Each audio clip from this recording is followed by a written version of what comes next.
В Пловдив цял жилищен блок е подложен на терор. От месеци неизвестен мъж пука гумите на хората там и то по няколко пъти. Кой е той и как потърпевшите успяха да го разкрият? Репортаж на Вероника Димитрова.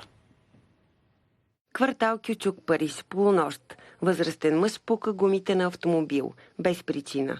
Собственикът бил на гости. Слушах тази история от 5 години и аз, че пукат гуми, ни спирай там, спирай по-надолу. Спрях тук, позабавих се и на другия ден установих, че са ми спукани 4 гуми. От сервиза за гуми казаха с много тънък остър предмет. Не е първият, но се надява да е последният. Алина и приятелят й са рекордьори. Случвало им се над 20 пъти. Това са една малка част от гумите, които са ми пукани. Ето, вижда се отстрани на борда, страничната част в меката част. В продължение на примерно 2-3 месеца, 2-3 пъти, да речем, ми се е случвало с тънко шило на ръбчето. Подозирали съседа си Георги Кабаков на 72 години.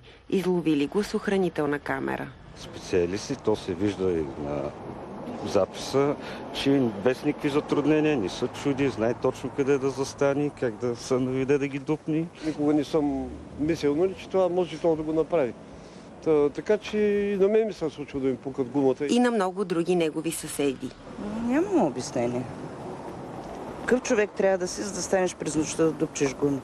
След като го хващат в крачка, потърпевшите дават кадрите на полицията.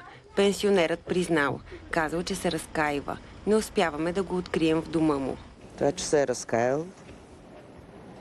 Гумите не се разкаиват. На него си му е хоби, но просто на мен ми излиза много скъпо неговото хоби. По случая има преписка. За новините на Нова, Вероника Димитрова.